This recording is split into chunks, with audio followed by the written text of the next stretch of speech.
Okay, welcome back to the channel. Now a quick situation report on the Morris 8. I've drawn up a short list of things I want to do to it next. The first of which is to jack it up, because I want to have a proper look underneath and see exactly what's going on under there.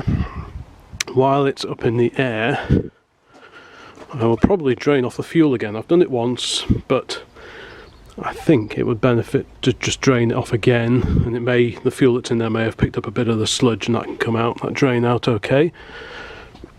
At the front end, I want to do these hoses, so that might be a bit easier to do that while it's up in the air, because the hoses are in a pretty bad way. If we have a look down here, this one in particular, the bottom hose, is pretty much rock solid, so I think I'll probably end up cutting those off just so that we don't risk damaging either the water pipes on the radiator itself. So I need to do that. What else? Oh, I was going to do a compression test because I've not done that yet.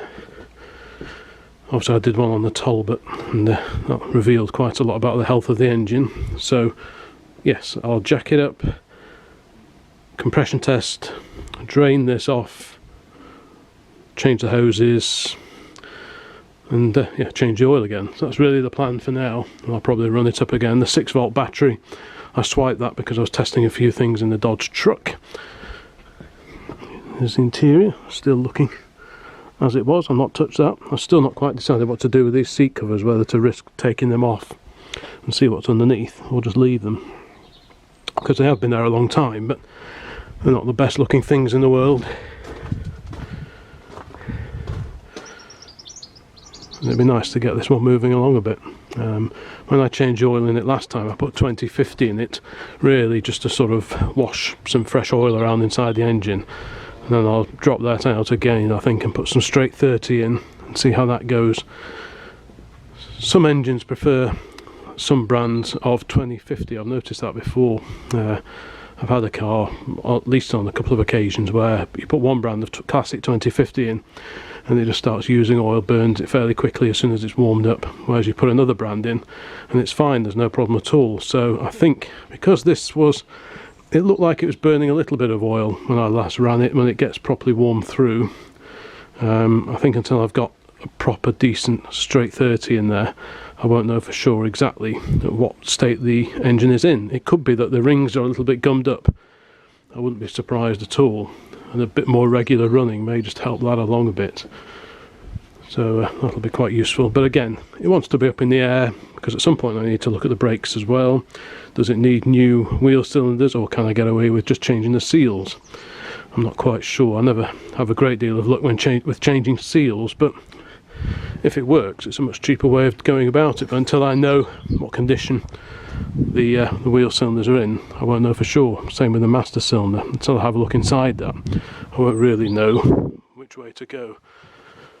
On the one hand, I think, oh yeah, just put all new stuff on, then sort of hopefully fit and forget. But it is quite an expensive way of doing it compared to just buying a load of seals. But it really depends on what state the cylinders are inside. I mean, the car was dry stored, but there's just no guarantee really with wheel cylinders, and if there's any corrosion at all inside them, it's really not worth messing about. So that's the list of jobs that are coming up. So I think the first thing to do, go and find a jack, go and find some axle stands, and we'll lift the old girl off the ground and see what we can see. I know there is a little bit of rust on this side. Under here there's a bit of rot going on there, but I don't know if there's anything else. So that'll be another thing to look for once it's up in the air, and I can have a proper poke around and just see what condition the bodywork is in.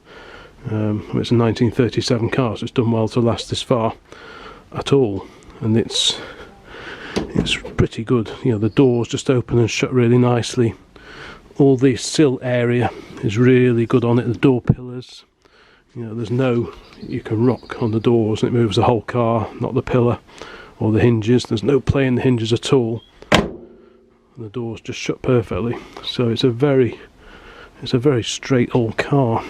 I mean, I touched on this in an earlier video, but all the way around here they can often rot where the wings bolt through here, but it's all good and proper. There's a little bit down there, I don't think we'll worry too much about that. I still need to take the spare wheel off here and just have a look in the well underneath.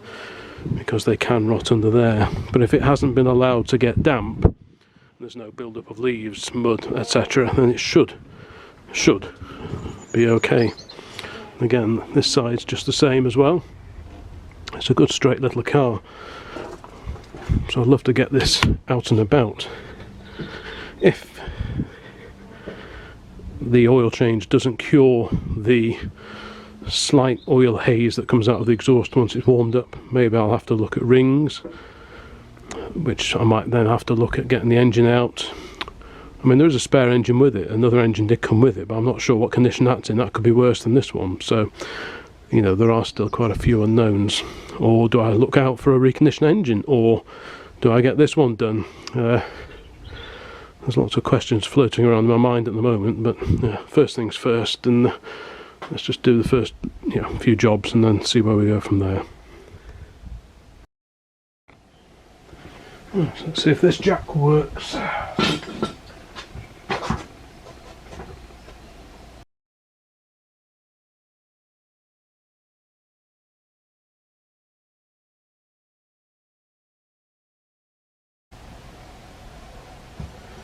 That's the front done.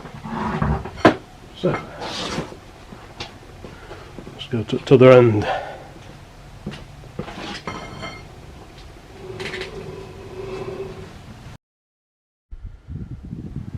Right, let's get this end sorted.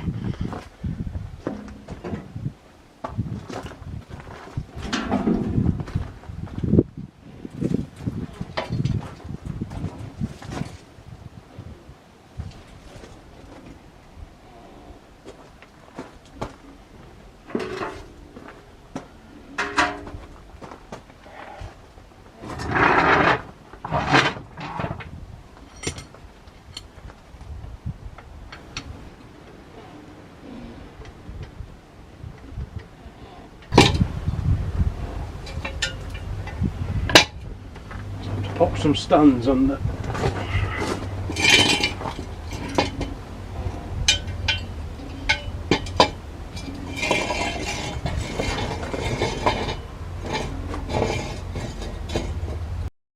So the rear axle casing is quite a lightweight affair, so I'm not actually going to put the stands under either end of the axle because the casing is not particularly beefy at all. I'll get underneath with the camera once I put the stands on and show you what I mean. Casing.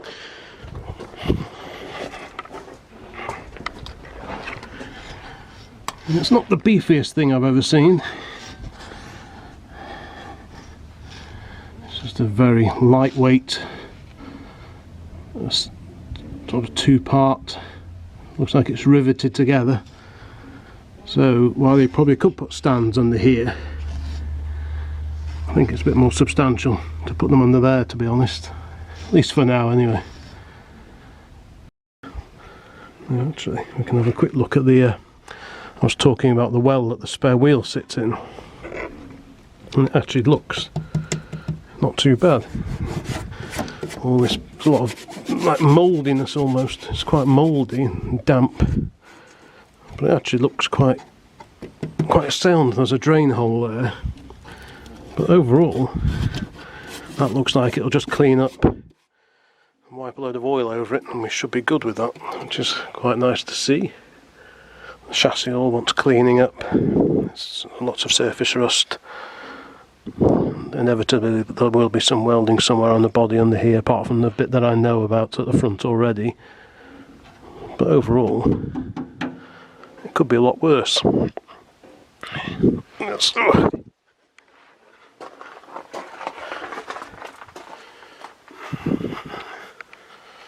So, again, I'll whiz the wheels off at the back. We'll just have a look, see what's going on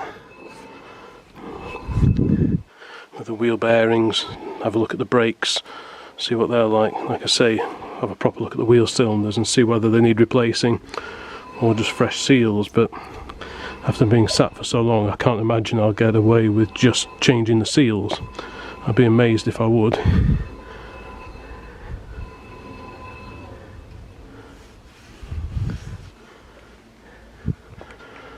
So look at the other side.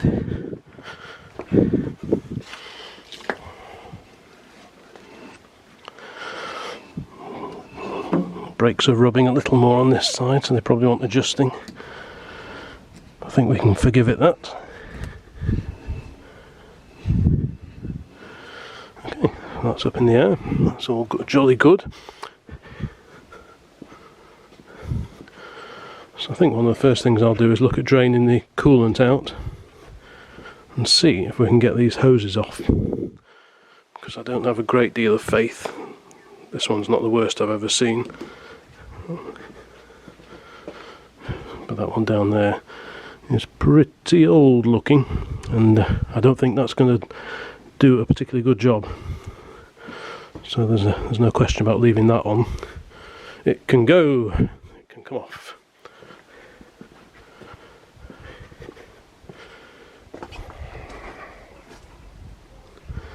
Right. Let's have a look at the coolant tap. Now, conveniently, that is located down here, right above the front engine mounting. I don't know whether it'll actually turn or not. Let's have a look.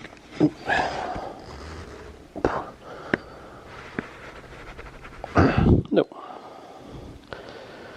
I don't want to snap it off either. I think what I will do is try and warm that up a little bit, or what I might do actually is get a spanner on here and just see if I can remove the tap completely, and then I can free it up in the vise. While having a route through the spanners, I found this lovely old one. I just thought I'd show you it here. It's an old British made Brenco 1/4 inch Whitworth or 5/16 Whitworth, but what's interesting is that the owner, the original owner, has stamped his name and surname, or his first initial and surname, into the end of the jaws. And this was a common thing to do when people were on apprenticeships and they'd bought their own toolkit for the first time. They'd often stamp up their spanners so that no one swiped them. So this gentleman was R. Cotton. Not sure if the camera is picking that up or not. That's quite nice, quite like that. It says R. Cotton on that end, on the larger end, and on the other side, which is nice. I wonder who Mr. R. Cotton was and where he worked. And then he's got RC on the other end. So it's not the spanner I need, it's just a nice little find while I was routing through a box. Brenco, British made. I think we'll give that a wipe over with some oil and put it somewhere separate. Nice. But I still haven't found a spanner to fit down there yet. So let's get back to the routing through and see what we can find. As you can see, things aren't as organised as perhaps they could be, but it could be worse. I keep telling myself. Right, I found a spanner that goes on. I've put a bowl underneath in case there's any water in here, which I hope there is. So let's give this a whirl. I say I don't want to pull on this too hard because I could tear the whole thing out, but it's not so bad. Okay, first thing you need to do is get this old fibre washer off.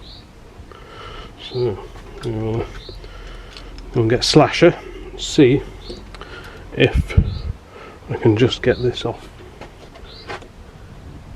without too much pain or injury. Right, I'll give this a quick sprucing up. Obviously it's only brass,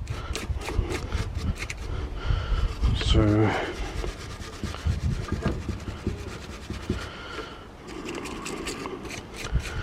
just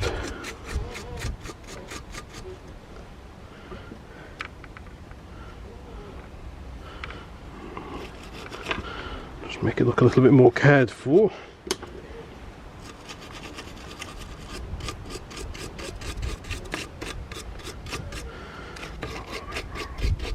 This is not obviously a classic car restoration channel, as should have become pretty clear by now.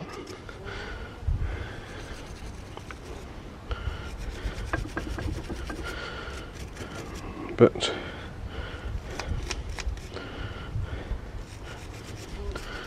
never mind.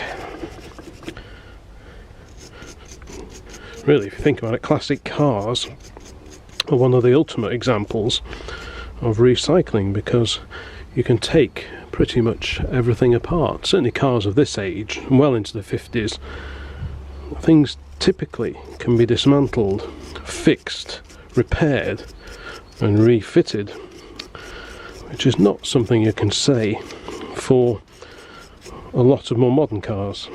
So if anyone ever starts bending your ear about the environmental impact of running an older car,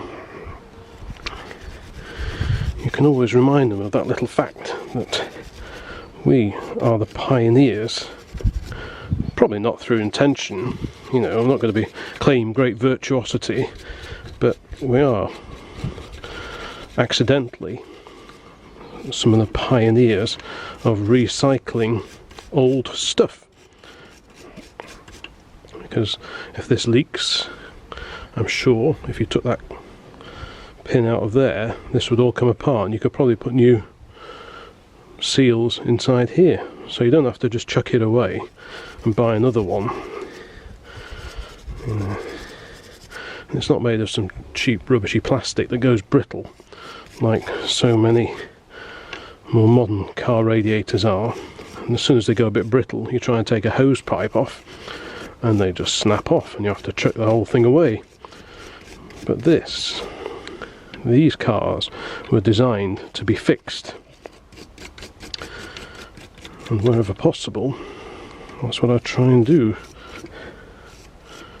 Now, it doesn't appear to leak this, because there's no signs of drippage that I could see, but obviously once we start exercising this, when it frees up, it may start dripping. But I think the thing to do now is just to try and persuade this and just see if it can be made to turn. And I think what I'm going to do is try a little bit of heat on it, not very much, but if I can just heat this up a little bit and that expands a fraction, then this may just come. So I'll put this in here securely. I'll go and find my little blow lamp and see what havoc I can wrought on here.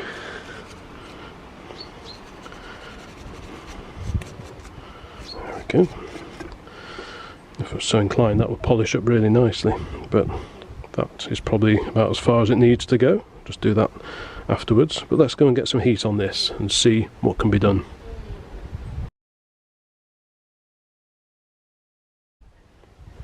Right, well, that bit of heat seemed to do the trick. So while it appears to move still, just there you go. So that is turning. So while it's still warm, obviously you wouldn't spray WD-40 or anything else around while it's properly hot, but let's just get a bit of this in the system, in the works.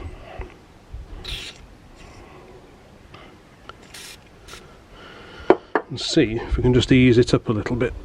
Obviously, like I say, I hardly used any heat at all, but it was just enough. Because if this is really tight to turn, okay, it's sealing well, but you're putting a lot of strain on the bottom of the radiator. So sometimes when these are tight, it's safer just to take the whole thing out to drain the rad, rather than relying on this tap. But if I can free this up enough, that's obviously the easier way to go about things. But it's just whether this will free up sufficiently. So obviously it's still warm, So, is that really working? I'm not sure.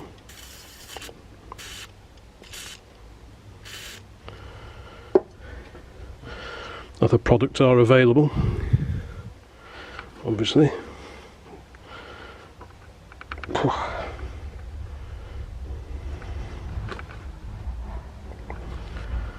mean, it should be reasonably tight, but not silly tight.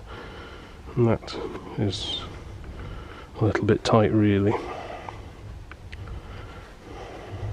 So while it has freed up, what's this? So while it has freed up, I'm not quite sure if it's free enough to make it usable. Oh, blimey.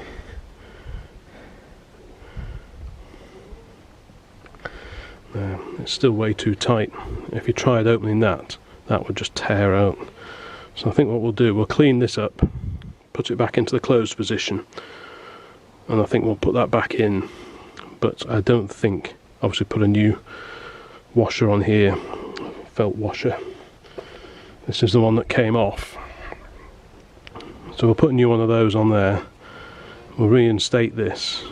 We'll clean it up a little bit first, but because this is quite tight, I really don't think I'm going to try using it as a tap from now on, just because it risks damaging the radiator, which wouldn't be a good thing at all. So I'll just spruce it up and I'm going to put it back on. Okay, that's ready to pop back on. A new old stock washer on there, just to hopefully keep things watertight, so I can go back on. And I think I need to start looking to see where I can get some hoses from. I know there's a few suppliers around, so I think I'll nip inside and just see what I can find soon. Let's get this back on, one thing at a time. You have to forgive me for getting excited about old tools, but that's something I just find really satisfying about these old tools. These three were just in the box that I was having a route through, and I just love the look of them and the feel of them. I mean, the typeface used for the sizes, like there, what's that, 3/16? I hope that comes out reasonably well on the camera. I just think it's something very satisfying. When you clean these up, they just look fantastic. And this one, 1/4 inch Whitworth. The weight of that, it's just beautifully finished. There's no rough machining, it's just really nicely made. Really good, thick, deep jaws on it. So we've got 1/4 inch Whitworth at that end, 5/16 Whitworth at that end. Like I say, really nice deep jaws on it. It says Gibson here. Is that the manufacturer? Or, again, is that the apprentice that probably bought this spanner and put it in his own toolkit when he started out in work? We've got made in England up at the top there, but the weight of it and just the quality of it, it's just really, it's just a very tactile thing. I'll clean this one up a little bit and put it somewhere special. And there's another one, Shelley, again, great typeface on it, 1/4 inch and 3/16. Another lovely thing. If you like these old tools, I may do a video just looking at some of these in a bit more detail. If you're interested, let me know in the comments if so, please.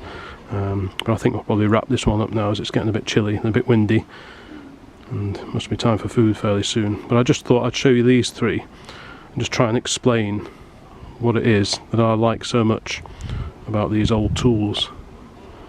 Lovely old things. And that's actually raised in relief. It's not stamped in. It just makes it a little bit nicer as well.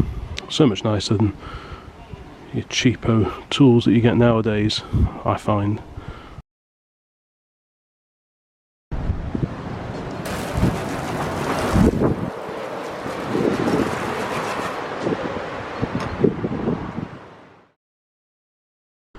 If I was only thinking before, even though these are both classed as pre-war cars, there is such a difference between them. There's what, 13 years between the Dodge and this old Talbot. But I mean, styling wise, they're very, very different. The older cars, the 20s cars, early 30s, are very much more upright, usually squarer, and a lot different to drive. The gears are in the wrong position compared to a normal modern, or even a later classic car. And there goes the bucket.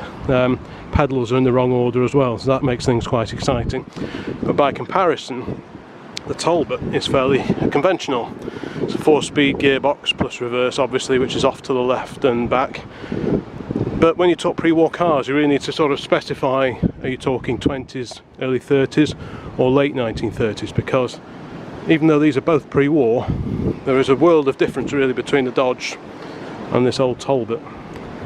So sometime I might do a proper comparison video, but I've just seen them parked here face to face. It just really brings it home, the differences between both cars. Even though they're both pre-war cars, they couldn't be much more different really. Yes, one's a tourer, I'm sorry about this wind, one's a tourer and the other's a saloon. But in terms of driving, they're very different beasts. Ooh, let's get out of that wind. Like I say, this is 4-speed gearbox, reverse is back over here, but 1, 2, 3 and 4 are in the normal positions. If you just have a quick look at the there's a neighbour just out in this Ferguson tractor.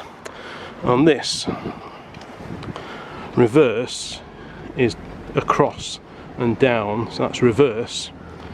First is up there, second is down there where fourth would normally be, and top, third gear, is up where third you'd expect to find. So it really concentrates the mind driving something like this, even compared to the Talbot, which is strange enough in its own right, but to drive this is different again. And like I say, the pedals, got a centre throttle pedal on this one, brake, clutch there, brake over there. But once you get into it, once you sit down inside it, you instantly sort of switch into vintage car mode. It's surprising.